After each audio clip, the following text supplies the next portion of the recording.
Nous sommes en année universelle 9 en numérologie. La numérologie, ça fonctionne par cycle de 1 à 9. Et ensuite, du coup, on reprend à 1. Il y en a beaucoup qui disent que, enfin beaucoup, certaines personnes qui disent que après, du coup, l'année 9, c'est la fin. La vie est circulaire comme la numérologie en fait. Et donc du coup c'est pas la fin, mais c'est seulement le bilan. Seulement, oui et non. Mais c'est le bilan du coup des 9 dernières années en fait. Le 9, c'est également, en petit résumé, c'est l'ouverture vers l'extérieur. Que ça soit géographiquement du coup à l'international, que ça soit ouverture vers l'extérieur, vers plus de solidarité, plus d'humanité, plus de bienveillance envers soi-même, mais aussi envers les autres. Et qu'est-ce qu'elle vient de nous dire en fait cette année 9? Ce que je ressens, ce que je perçois, ce que je constate aussi dans mon entourage, c'est qu'il y a beaucoup de séparation actuellement. Il y a beaucoup de divorces. Et donc, il y a mon portable qui secoue tellement il y a du vent. Il y a beaucoup de personnes qui se posent des questions, mais même c'est même plus que des questions, c'est au niveau de leur job qu'en fait ils n'en veulent plus.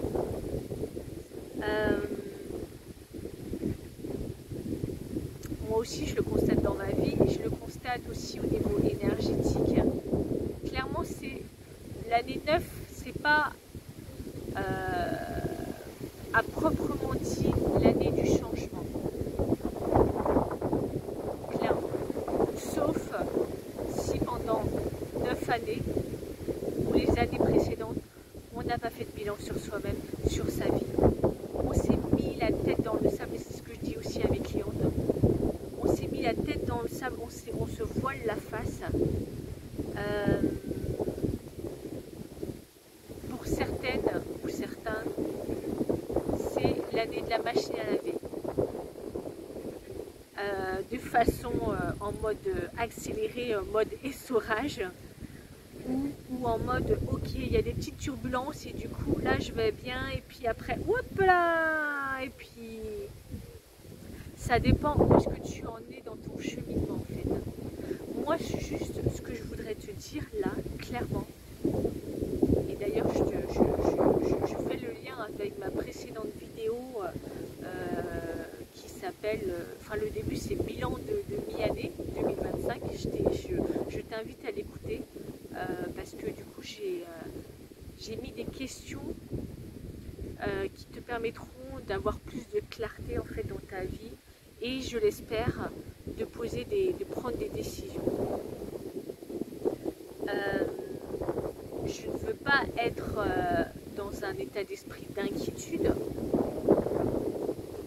de peur, mais clairement l'année 1, donc l'année prochaine, 2026, ça ne sera pas du tout la même chose en fait. L'année 1, c'est le yang.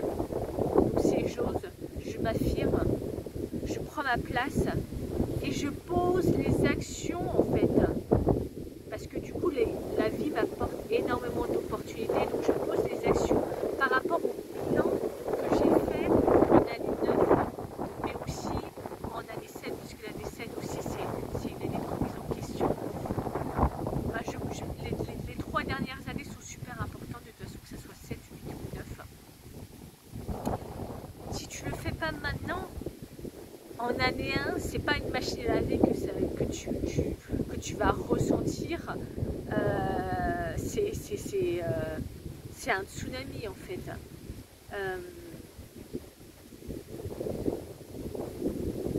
La dernière fois, j'animais un atelier sur l'astrologie, parce que je suis aussi astrologue. Et il y a une personne qui se posait la question de quitter l'éducation nationale.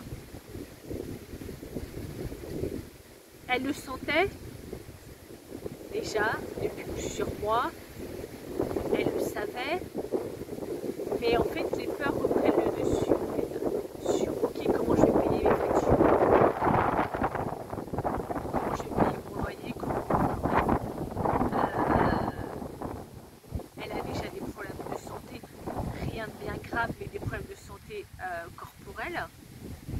Et à la fin de l'atelier, parce que je voyais qu'elle était toujours dans l'hésitation, non pas que j'avais envie de la convaincre, mais je sentais fortement qu'il fallait que ça se termine.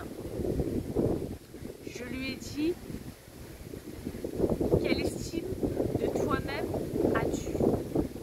Quel amour de toi-même as-tu pour continuer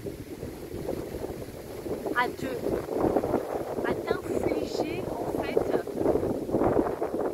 le mot est fort, je sais, à t'infliger ou à continuer dans un chemin, en fait, qui ne te correspond plus. Quel amour de toi-même as-tu pour continuer dans un travail alors que ton corps il te montre que c'est stop, en fait, que tu arrives limite au burn-out.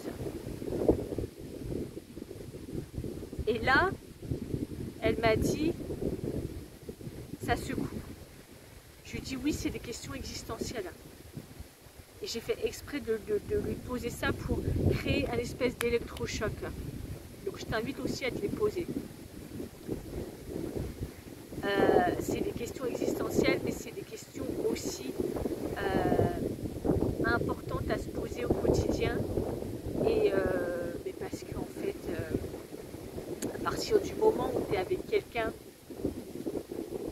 ou quelqu'une, à partir du moment où tu es dans un taf, à partir du moment où tu es dans un lieu qui ne te convient plus, tu te maltraites. Et ça, c'est plus possible.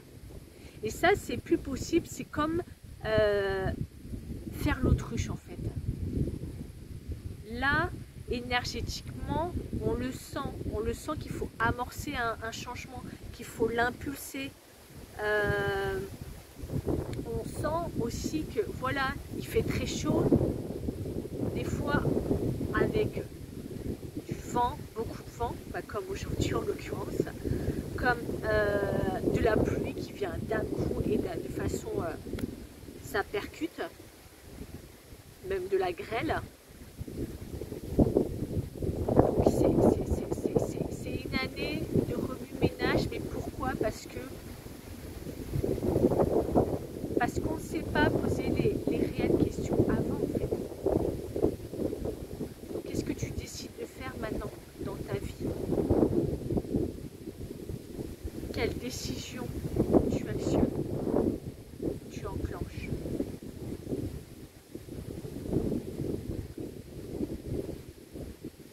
Parce que l'année prochaine, ça sera autre chose.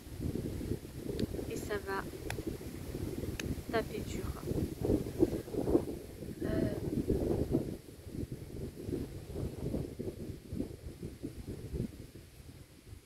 Pour finir du coup cette vidéo, je voudrais juste te dire que oui, je comprends tout à fait.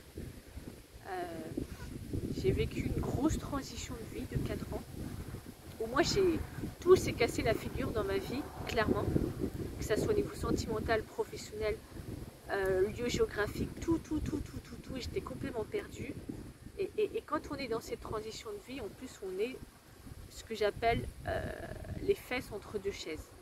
C'est-à-dire que je suis dans une situation inconfortable, donc j'aimerais bouger, mais en même temps j'ai beaucoup de peur, beaucoup d'angoisse. Et puis je ne connais pas le futur, je ne sais pas ce qui va m'attendre en fait. Donc tu as toute ma bienveillance, tu as toute ma compassion, clairement, pour le chemin que tu traverses actuellement. Mais il est temps. Il est temps de bouger. Et sache par expérience que ce qu'il y a derrière la porte que tu fermes, c'est toujours quelque chose de positif, quelque chose qui est plus en adéquation avec qui tu es devenu, parce qu'on évolue,